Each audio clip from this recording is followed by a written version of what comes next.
Hello everyone, welcome to another Seller Board demo video. In this video, I'm going to show you how you can get reimbursed by Amazon for products that the customers initiated returns for, but never returned actually the product to the warehouse. So here's the problem.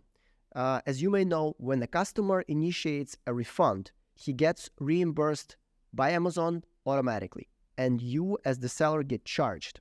So what happens then is that the customer has 45 days to send the product back to the FBA warehouse. And then you should be able to place that product back on the shelf so it can be sold again if it's in sellable condition. But sometimes that doesn't happen. The customers not always return the products to the warehouse. And if that doesn't happen, then Amazon should normally charge the customer again and reimburse you as the seller.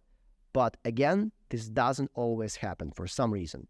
And Sellerboard has a tool that can help you verify whether you have such cases potentially, and then use a special report to send this data to the Amazon Seller Central support to open up a ticket and see whether you can get reimbursed.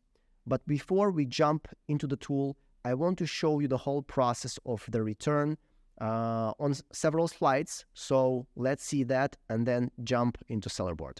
When a customer initiates a return, what happens next is that Amazon refunds the product immediately.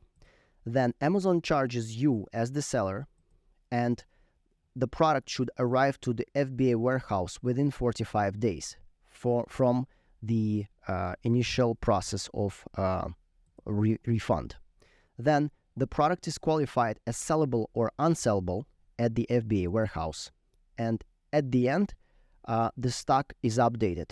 If the product is sellable, then your stock is updated. You get one additional unit of products to your stock. And if it is not sellable, then you should pick whether you want the product back to your address or you want to basically get rid of the product, and you can ask Amazon to do that, but you will be charged additionally for that. So the choice is up to you. But this is the normal process.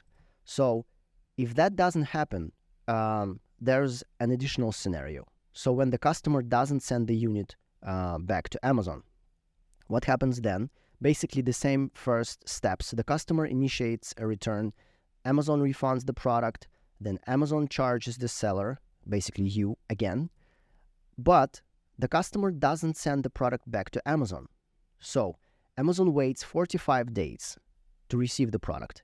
And if the product doesn't arrive to the FBA warehouse, then Amazon charges the customer again. And basically you, as the seller, then get paid again. So bottom line, you as the seller are making the sale, but with a 45 days delay, which is not a bad thing. But for some reason, that is not the case all the time. Sometimes, instead of being reimbursed as the seller, and it's called, by the way, reversal reimbursement in Sellerboard, sometimes FBA errors happen.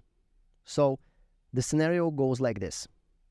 The customer initiates a return, Amazon refunds the product to the customer, Amazon charges the seller, so you, and then the customer doesn't send the product back to Amazon. Amazon waits 45 days, Amazon charges the customer, and Amazon doesn't reimburse you as the seller. So basically you are not getting the money back, which is a bad thing, of course. You're losing profit. And what you should do in that case, you should open up a support ticket with Amazon Seller Central Support. So how do you do that? And what do you need to do that? And most importantly, how can you find these cases and products that didn't arrive to the warehouse? So Sellerboard can help you with that. The money back feature, and specifically the returns part of it, will help you. And I'm going to show you exactly how you can use the feature to pull up a report that will show you all of these cases and use a step-by-step guideline to write and open up a ticket and potentially get reimbursed for these cases. So let's jump into the demo. Inside your Sellerboard account, access the Money Back tab on the left and click Returns. On the returns page, you will be first met with an estimation of the reimbursement amount, and this is an estimation by Sellerboard based on the data that Sellerboard was able to find. And then you have a 3-step guide that you should follow in order to get reimbursed by Amazon. It's really simple. So the first one is basically this video that you should watch till the end and see how to act. Then the second step is the report that you should download in order to see the potential cases where you can get reimbursed. In order to do so, first of all, you should choose a date range. Up until which date do you want to analyze the potential cases where you can get reimbursed for unreturned products? Then select a file format that suits you best and download the report. So the last step, after you will analyze the report, you should contact seller support, and here is the instruction on how to do it. Now, I have already downloaded the report for you. Let me show you how it looks. In this report, you will have all the necessary information regarding the products that have been ordered, the number of the order, the date of the order, and the date of the refund, when the customer applied for the refund. So then you have the number of units inside this order. For instance, you can see 13 units of the same product inside this order. Then the total sum for these 13 units, like over here you see $103.87. Then how many products from this number of units that were sold the customer decided to return. So 3 units out of 13 the customer decided to return, and he got reimbursed with $16.64.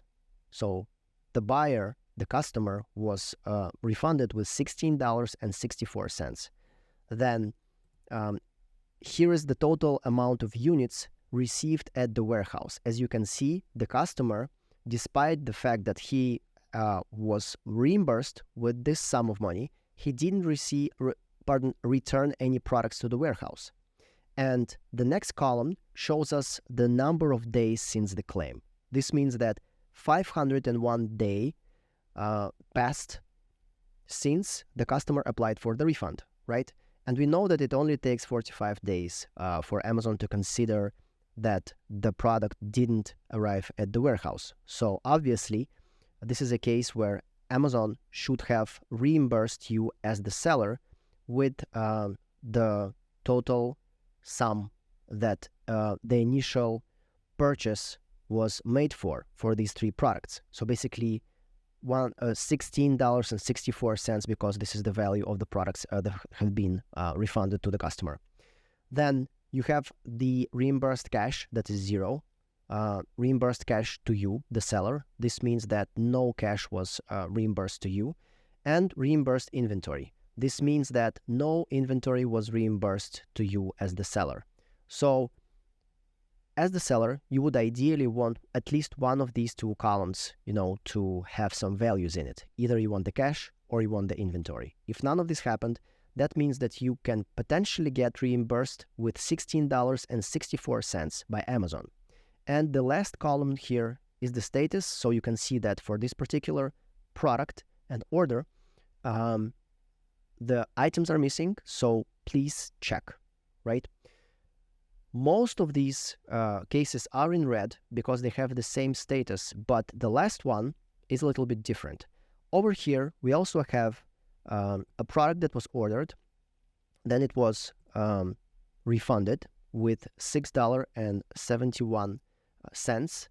Then none of the products were received, so this one product wasn't actually received by the FBA warehouse, and 31 days passed since the customer applied for the refund. So this is still in yellow because, as we know, it takes 45 days for Amazon to consider a product missing from the warehouse. So the customer still has, in this case, 2 weeks, 14 days to return the product to the warehouse.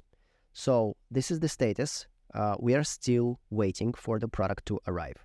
But in all the other cases, you can already open up a claim with Amazon Seller Central Support and report these cases to them and ask them to verify the orders and the returns if they were handled correctly.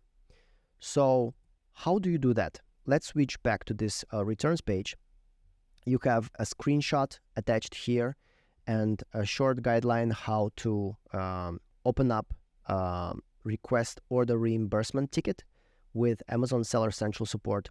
Use it, forward them the data from this report, and with a little bit of luck, you can get reimbursed by Amazon. Remember that it is always a very good thing because it's pure profit, anything you manage to get back from Amazon. Okay, this is it. Now you know how you can get reimbursed by Amazon for products that the customers initiated returns for but never returned them to the FBA warehouse.